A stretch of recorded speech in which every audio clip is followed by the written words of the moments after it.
வணக்கம் மக்களே! நீங்கள் பார்த்துக் கொண்டிருப்பது Tamil trading 0 to hero channel. வாங்க நம்ம இண்டெக்ஸ் அனாலிசிஸ முதல்ல பார்த்துருவோம். நிஃப் இண்டெக்ஸ்ல முதல்ல நிஃப்டி இன்னைக்கு பார்த்தீங்கன்னா, ஒரு நல்ல ஒரு புல்லிஷ் கேண்டிலா பதிவு பண்ணியிருக்கு. நேத்தே பார்த்தீங்கன்னா, நேத்தோட க்ளோஸே வந்து பார்த்தீங்கன்னா, அதோட நல்ல ஒரு அறிகுறிய வந்து கொடுத்தது. ஏன்னா, அ பையர்ஸ் வந்து எல்லாருமே வந்து உள்ள வந்திருந்த ஒரு சிக்னல வந்து குடுத்தது. அது இன்னைக்கு கன்ஃபார்மும் பண்ணியிருக்கு. அப்படி பார்த்தீங்கன்னா, இன்னைக்கு 98 புள்ளிகள் வந்து மேல முடிச்சு வச்சிருக்காங்க. இன்னைக்கு இன்ட்ராடேல பார்த்தீங்க அப்படின்னு சொன்னீங்கன்னா, கிட்டத்தட்ட ஒரு 23,822 புள்ளிகள் வரைக்கும் போச்சு. அதுக்கப்புறம் இன்னைக்கு க்ளோஸ் வந்து 23,742ல முடிச்சிருக்காங்க. வரும் நாட்களில இந்த புல்லிஷ் ட்ரெண்ட் வந்து கொஞ்சம் தொடரும்னு எதிர்பார்க்கலாம். இப்போதைக்கு இது ஸ்டில் அந்த சைட்வேஸ் கேண்டில் தான்.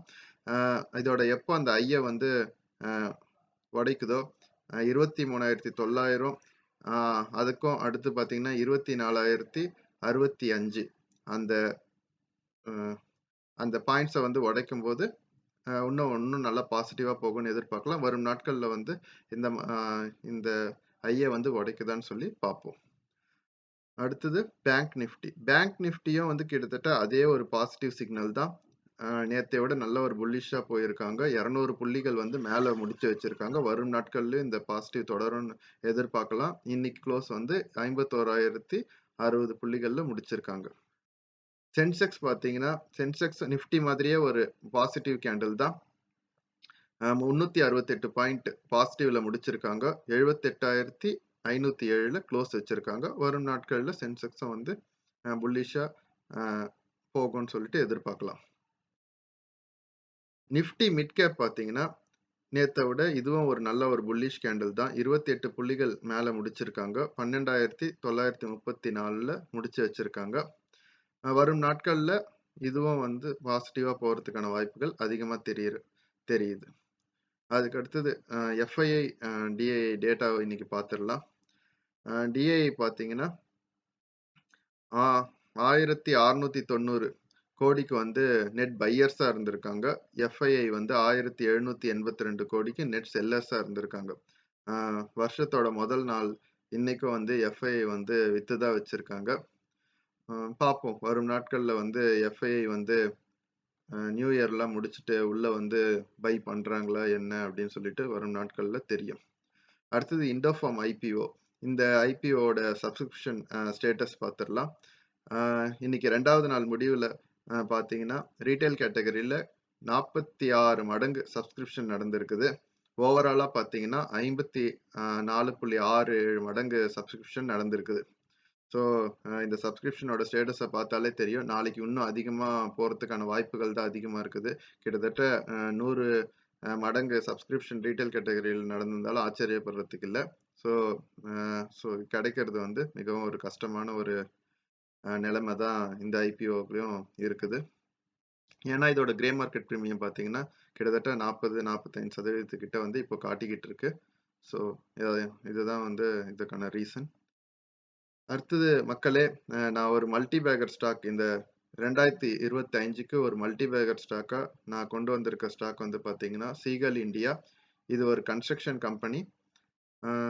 இது பார்த்தீங்கன்னா, இந்த roads, elevated roads, flyovers, bridges, அப்புறம் இந்த ரயில்வே ஓவர் பாசஸ், டனல்ஸ், அப்புறம் ஹைவேஸ், ரன்வேஸ், எக்ஸ்பிரஸ்வேஸ் இந்த மாதிரி ப்ராஜெக்ட்ஸ் எல்லாம் வந்து எடுத்து பண்ற நிறுவனம். இது வந்து ஐபிஓல வந்து லாஸ்ட் இயர் தான் வந்து ஆகஸ்ட் மாசம் தான் வந்து லிஸ்ட் ஆன ஒரு நிறுவனம். இதோட மார்க்கெட் கேப் பார்த்தீங்கன்னா 6,000 கோடி. இது ஒரு மிட் கேப் ஸ்டாக்கு. இதோட ஸ்டாக் பிஇ பார்த்தீங்கன்னா 20.4ல இருக்குது. அண்ட் இண்டஸ்ட்ரி பிஇ பார்த்தீங்கன்னா 24.5ல இருக்குது. ஸோ இந்த ஸ்டாக் பிஇ வந்து இண்டஸ்ட்ரி பிஇயோட ரொம்ப கம்மியா தான் இருக்குது. ஸோ இது ஒரு நல்ல ஒரு பிஇல வேல்யூவேஷன்ல தான் வராங்க. ஆர்ஓசி பார்த்தீங்கன்னா 29.8, ஆர்ஓஇ 39.9. இதுவுமே ரொம்ப அருமையான ஒரு வேல்யூவேஷன். வேற லெவல்ல இருக்குதுன்னே சொல்லலாம். ஏன்னா 15க்கு மேல இருந்தாலே ரொம்ப நல்ல ஸ்டாக்கு. இது வந்து இந்த ஆர்ஓஇ வந்து கிட்டத்தட்ட 3 வருஷமா மெயின்டைன் பண்ணிக்கிட்டு இருக்காங்க. ஸோ இது வந்து ரொம்ப அருமையான பங்கு. ப்ரமோட்டர் ஹோல்டிங் பார்த்தீங்கன்னா 82% இருக்குது. ஸோ இதுவும் வேற லெவல். டெப்ட் டு ஈக்விட்டி 0.59 தான் இருக்கு. 1க்கு கீழ இருக்குது. ஸோ இதுவும் வந்து ஒரு நல்ல விஷயம். புக் வேல்யூ பார்த்தீங்கன்னா 96.8 கிட்டத்தட்ட 3.5 மடங்கு இருக்குது. கன்ஸ்ட்ரக்ஷன் கம்பெனிய பொறுத்தவரைக்கும் இது ஒரு அக்செப்டபிளான ஒரு பிரைஸ் டு புக் வேல்யூ தான். கரண்ட் பிரைஸ் பார்த்தீங்கன்னா ரூ. 345. ஹை பார்த்தீங்கன்னா ரூ. 425. லோ வந்து ரூ. 293. ஸோ ஹைலேருந்து பார்த்தீங்கன்னா 20% கம்மியில தான் கிடைக்குது நம்மளுக்கு நல்ல டிஸ்கவுண்ட்ல. டிவிடெண்ட் ஈல்டும் பார்த்தீங்கன்னா 0.14% கொடுத்துக்கிட்டு இருக்காங்க. ஃபேஸ் வேல்யூ 5ல இருக்கு. இன்ட்ரின்சிக் வேல்யூ பார்த்தீங்கன்னா ரூ. 699 இருக்குது. ஸோ கிட்டத்தட்ட பாதி விலை கரண்ட் பிரைஸ்ல இருந்து டபுளா இருக்குது. ஸோ அப்படி பார்த்தீங்கன்னா நம்ம பாதிக்கு பாதி விலையில தான் இப்போதைக்கு கரண்ட் பிரைஸ் இருக்குது. ஸோ இது ஒரு அருமையான பங்கு ஃபண்டமெண்டலா. ம்.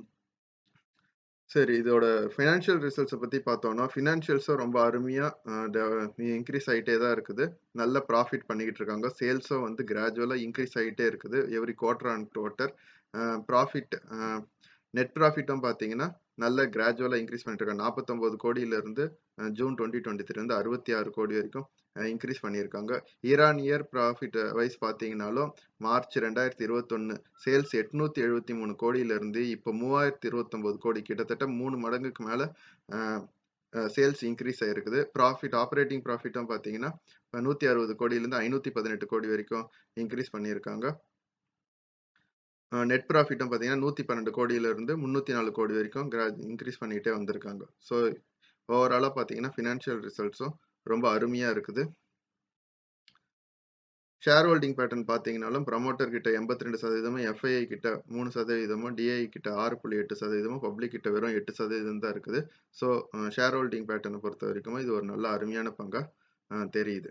சரி, ஃபண்டமெண்டலா வந்து ரொம்ப சூப்பரா இருக்குது. இது டெக்னிக்கலா எப்படி இருக்குது அப்படின்னு சொல்லிட்டு பார்த்துருவோம். டெக்னிக்கலா பார்த்தீங்க அப்படின்னு சொன்னீங்கன்னா, இது வந்து ஐபிஓல வந்து 8ஆம் தேதி லிஸ்ட் ஆன அன்னைக்கு இது போன 425 வந்து இன்னும் ரீச் ஆகவே இல்ல. ஸோ அப்படி பார்த்தீங்கன்னா, நம்ம 2 நாளைக்கு முன்னாடி போட்ட வீடியோல ஐபிஓ ஸ்ட்ராட்டஜி படி சொல்லியிருப்போம். அந்த ஐபிஓ ஸ்ட்ராட்டஜிய வந்து ஹிட் ஆவறதுக்கும் வந்து நல்ல ஒரு வாய்ப்பா இருக்குது.